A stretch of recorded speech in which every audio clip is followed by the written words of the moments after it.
Bom dia. Bom, dando continuidade ao nosso estudo sobre o amor, hoje nós vamos falar sobre uma outra palavra que também está em 1 Coríntios 13, que diz o seguinte: o amor, ele não se orgulha. Em algumas versões diz assim, que o amor não se ensoberbece. Quando a gente busca no dicionário o significado da palavra orgulho e ensoberbecer, diz o seguinte: orgulho é igual sentimento de prazer, de grande satisfação com o próprio valor ou com a própria honra. Ensoberbecer significa ficar soberbo ou vaidoso. É muito interessante que quando você vai para a palavra grega, a palavra que foi traduzida por orgulho, ela tem o sentido de inchar-se ou inflar-se. Ou seja, o apóstolo Paulo utilizou uma palavra para descrever que não é amor ou não ama a pessoa que está tão cheia de si que não tem espaço para aprender nada, nem com seu cônjuge, nem com seus filhos, nem com outra pessoa e nem com o próprio Deus. Ela está tão cheia, é como se houvesse um espaço físico para conter toda a sabedoria que aquela pessoa carrega, que ela carregou tanto consigo mesma que não tem espaço para entrar mais nada além do que já está ali, dela mesma, né? E eu vejo que isso é um artifício, vamos dizer assim, uma armadilha que o diabo utiliza demais no mundo que nós vivemos. E nos dias atuais nem se fala, né? É uma grande vitória que ele tem sobre todos nós, porque ela facilmente, o orgulho, ele facilmente alcança tanto pessoas boas como pessoas más. Muitos são enredados achando que estão fazendo a coisa certa, achando até mesmo que às vezes você está fazendo a obra de Deus, quando na verdade você não está. Você na verdade está fazendo a sua própria obra, né? Você vê, por exemplo, na Bíblia, a questão dos fariseus. Quando você vê constantemente Jesus chamando a atenção dos fariseus, parece que ele está chamando a atenção de um grupo que era maligno, né? Mas na verdade, se você conhecer um pouco a história dos fariseus, você vai ficar surpreso e talvez você chegue à mesma conclusão que eu já cheguei, que se eu vivesse naquela época, provavelmente eu seria um fariseu. Eles eram pessoas que teoricamente queriam realmente viver uma vida santa, uma vida que agradasse a Deus. Só que eles se enredaram tanto pela religiosidade que acabaram se afastando da essência do que o Deus queria que eles fizessem. Tem uma história que se passou antes de Cristo, em que os romanos exigiram do povo judeu, que eles adorassem alguns símbolos romanos. Os fariseus, eles se negaram tão veementemente a cumprir isso, que de uma vez só, 800 fariseus foram assassinados. Para vocês verem assim, a seriedade com que eles levavam a crença deles, só que eles se desvirtuaram tanto que acabaram sendo opositores para o Messias que eles tanto almejavam. E isso, infelizmente, também nos alcança uma série de coisas. Você vê, por exemplo, o mundo que nós vivemos hoje, polarizado do jeito que ele é, nada mais é do que uma manifestação clara do orgulho na nossa sociedade.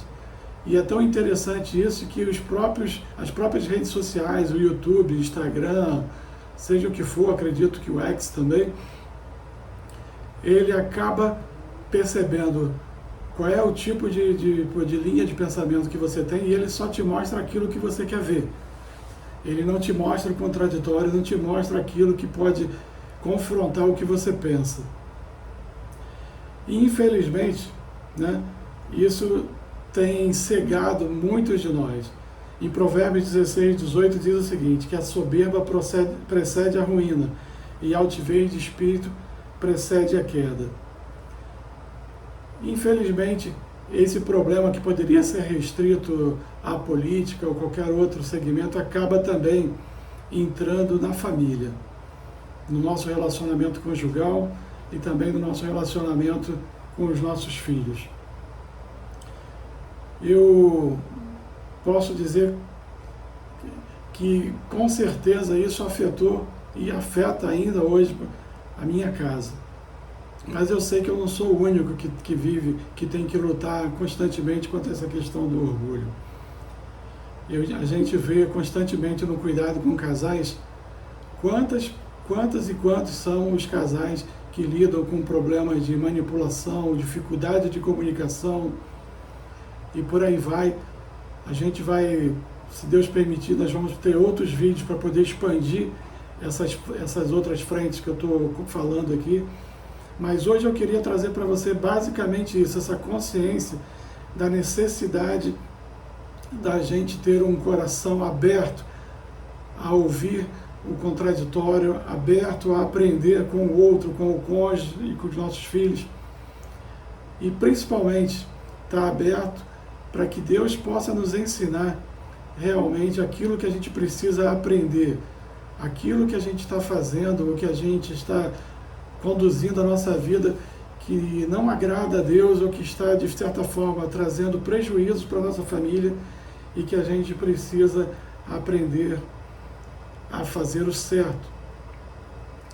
Eu já perdi as contas das vezes em que eu estava equivocado contra situações ou com momentos assim, da minha vida em que eu precisei aprender e com a Márcia, com meus filhos e principalmente com o Senhor e mudar não foi para mim prejuízo, pelo contrário, corrigir um rumo traz extrema alegria e felicidade para a nossa vida.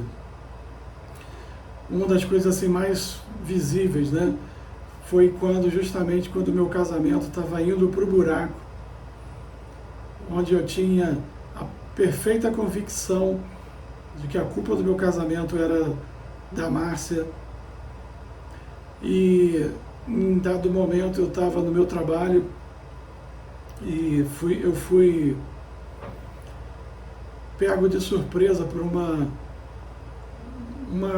coisa que eu achei que eu estava tendo um ataque cardíaco ou alguma coisa muito forte, que poderia ser até o mesmo um infarto, que meu coração disparou de uma forma muito acelerada e eu achei naqueles segundos que eu estava passando ali que meu coração não iria aguentar e eu iria morrer.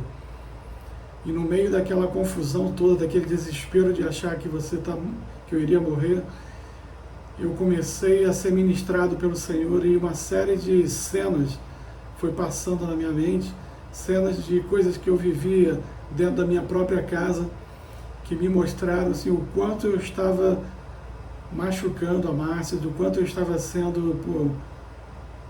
quando eu estava ferindo ela. E aquelas cenas assim me convenceram de algo que eu não sabia, que eu não acreditava, na verdade, de que eu tinha uma culpa também, uma parcela de culpa, não era só minha a culpa, mas havia uma parcela de culpa muito grande na minha parte, no insucesso do meu casamento. E aquela experiência, aquela cena me mostrou claramente assim, o quanto eu estava errado e eu precisava mudar também, para que meu casamento tivesse chance de sobreviver. E foi graças a essa guinada, porque hoje nós estamos juntos, estamos aqui. Com os meus filhos também não tem sido diferente. Eu agora, coisa de uma semana, eu estava pronto para poder, eu estava designado no meu coração de me afastar do meu filho, por conta de diferenças de pensamento, por achar que ele estava rejeitando os ensinos que eu estava tentando passar para ele. E depois de uma discussão que nós tivemos sobre uma situação que ele estava nos trazendo, eu estava realmente querendo rejeitá-lo, afastá-lo de mim, quando de repente eu sou surpreendido com ele vindo a mim, trazendo assim, chorando, literalmente, um homem de 22 anos chorando no meu peito, de soluçar, porque estava sentindo já saudade por eu estar indo embora aqui de João Pessoa, e vou ficar um longo tempo agora longe dele. e ele demonstrando saudade. Bom, eu sou muito grato a Deus por me permitir evitar cair em erros que possam trazer prejuízo para a minha vida. Eu aprendi ao longo da caminhada que dói menos descobrir que você estava errado do que pagar o preço de permanecer no erro. Eu gosto muito de Provérbios 3, dos versículos 12 a 18, eu vou ler só alguns versículos que diz assim: porque o Senhor repreende a quem ama, assim como o pai ao filho a quem quer bem. Feliz o homem que acha sabedoria e o homem que adquire conhecimento. Os seus caminhos são caminhos deliciosos e todas as suas veredas paz. É árvore de vida para os que a alcançam e felizes são todos os que a retêm. Eu espero, sinceramente, em Deus, que você, se você entendeu o que nós tentamos passar aqui hoje, se você também quer esse tipo de coisa para a sua vida, busque no Senhor, principalmente, sabedoria para que você possa evitar cometer erros, principalmente esses erros que são ligados por orgulho. Tá? A sabedoria divina, ela sobrepõe muito a sabedoria humana. A gente pretende, ao longo de mais 1 ou 2 vídeos, ainda explorar um pouco mais esse tema, para que a gente possa abordar algumas coisas importantes desse conteúdo, do orgulho. Tá bom? Que Deus abençoe a sua vida, e se por acaso que nós compartilhamos aqui foi importante para você, compartilhe também com outros que precisem ouvir. Tá bom? Que Deus os abençoe. Até a próxima.